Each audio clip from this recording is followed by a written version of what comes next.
There is a very specific sound a titanium credit card makes when it hits a marble table. It's heavy. It's cold. It's the sound of power.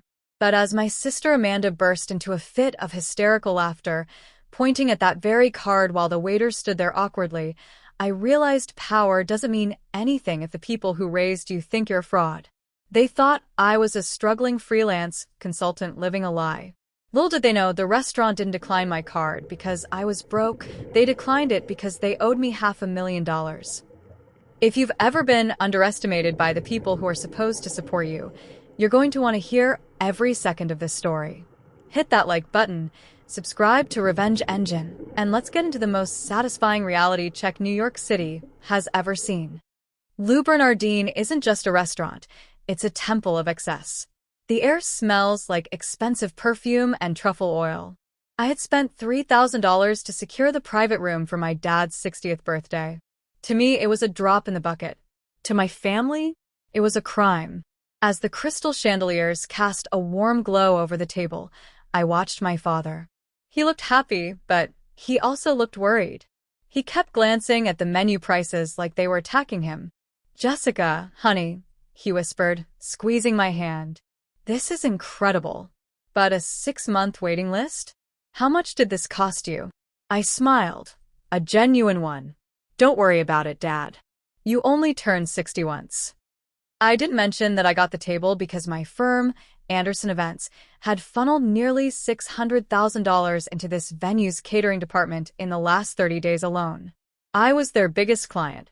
But in my family's eyes, I was still the unstable middle child. The antagonists, Amanda and Derek. Then came the sound that always signaled the end of my piece, the sharp clink of a wine glass hitting the table. My sister Amanda, 32, a marketing director who treated her LinkedIn profile like a holy scripture, leaned forward. Her husband Derek, an investment banker who smelled like expensive cigars and arrogance, smirked beside her. "Jessica, we need to have a serious conversation," Amanda said. Her voice had that jagged, condescending edge. "On Dad's birthday?" I asked, my stomach dropping. "Especially on Dad's birthday," she snapped. She gestured wildly at the Manhattan skyline visible through the floor-to-ceiling windows. "Do you have any idea what this costs? The wine alone is probably more than your rent in that. What is it?" "A studio in Queens." My mother shifted in her navy dress, toyed with her pearls. "Amanda, please, not now." "No, Mom. Someone has to be the adult here." Amanda's voice was rising. "Jessica is 26. She's a freelance consultant, whatever that means. Probably just fixing people's Wi-Fi. And yet, here she is, playing dress-up, buying elaborate gifts, and booking private rooms she can't afford. It's embarrassing." The escalation, the audit. Derek chimed in, his voice dripping with mock pity. "Look, Jess. Real money has a look. Amanda makes $180,000. I make $350,000. We know the math. You're going to end up in a mountain of debt just to impress us for one night. It's pathetic." Even my younger brother, Michael, fresh out of his MBA and suddenly an expert on everyone's life, nodded. "I've been tracking my spreadsheets, Jess. A consultant at your level can't pull this off. It's mathematically impossible." I felt the heat rising in my chest. Not from shame, but from the sheer absurdity of it. "I'm not using credit cards I can't pay off," I said quietly. "Prove it then," Derek challenged, sliding his phone across the table. "Open your banking app. Show us the balance. If you're as successful as you're pretending to be, show us the numbers." "Derek, that's inappropriate." Mom gasped. "No," Amanda said, her eyes locked on mine. "It's a reality check. She needs to admit she's failing before she ruins her life." The fake black card.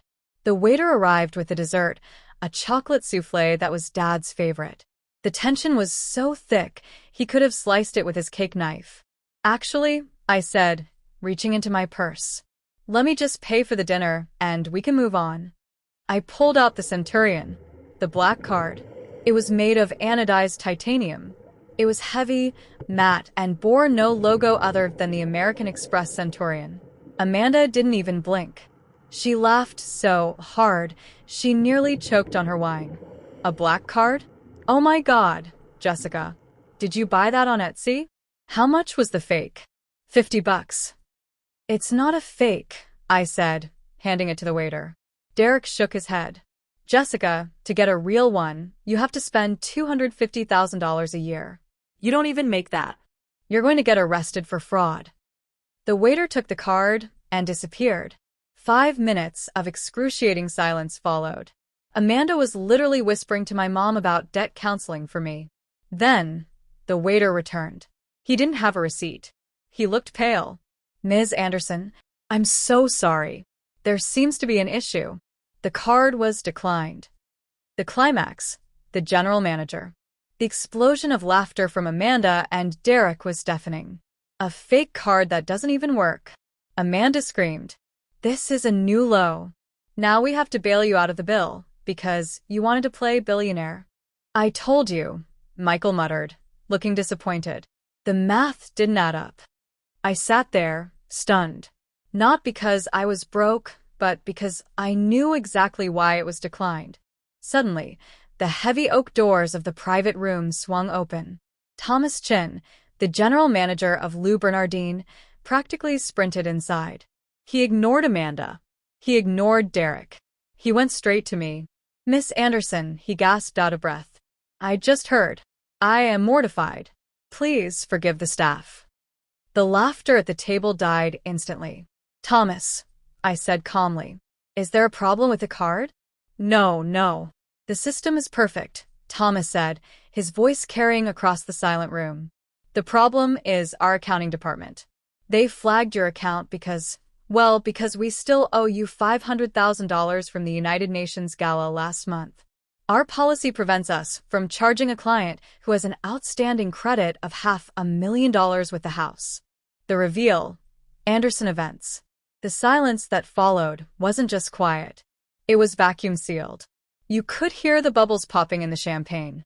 $500,000? My dad whispered. Thomas checked his tablet. Yes, sir. For the Morrison Industries Gala, the Goldman Sachs dinner, and the UN reception. All handled by Miss Anderson's firm, Anderson Events. We've been holding the payment per her accounting team's request for the quarterly review. I looked at Thomas. Just comp the dinner against the balance, Thomas. And send over a bottle of the 1996 Dom Perignon. My family seems to be having trouble processing the math. Of course, Miss Anderson. My deepest apologies. As he scurried out, Amanda's face was the color of a bleached sheet. Anderson Events? The Anderson Events? The ones who did the Met Gala after party. I'm a freelance consultant, remember? I said, pulling on my banking app and turning it toward Derek. Last year's revenue, $47 million. This year's projection, $68 million.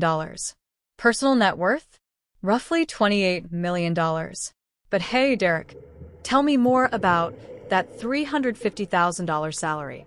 I'm sure it's very helpful for your spreadsheets. Part F, Climactic Revenge Payoff, 12 to 13:30. Derek was staring at his phone, his thumbs trembling as he Googled my name. Forbes 30 under 30. The most influential event planner in the tri-state area. Amanda looked like she wanted to melt into the floor. She had spent 2 hours trying to humiliate a woman who could have bought the entire restaurant and fired everyone in it just to prove a point. You live in Queens, Michael stammered. I live in a penthouse in Long Island City with a helipad, I corrected. I just don't feel the need to broadcast it to people who only value me based on my bank account. I looked at my sister, the woman who wanted to protect me by shaming me in public. Amanda, I wanted you to love me for being your sister, not for being a mogul. But since you were so worried about my financial future, I've decided to book a 100-person anniversary party for Mom and Dad right here next month. On my tab. Don't worry, I'll make sure there's a kids' table for you and Derek. The look on her face wasn't just shock. It was the total realization that the little sister she had been bullying for years had surpassed her in every conceivable way. At the end of the night, we walked out into the cool Manhattan air. My family saw me differently, but the lesson wasn't about the money. It was about respect. You should treat the person in the studio apartment with the same dignity as the person in the penthouse, because you never know when the person you're looking down on is the one holding all the cards. If that reality check felt as good to hear as it did to deliver, smash that like button. Have you ever had a family member try to fix your life while you were actually doing better than them? Drop your story in the comments below. And don't forget to subscribe to Revenge Engine for more stories of justice served cold.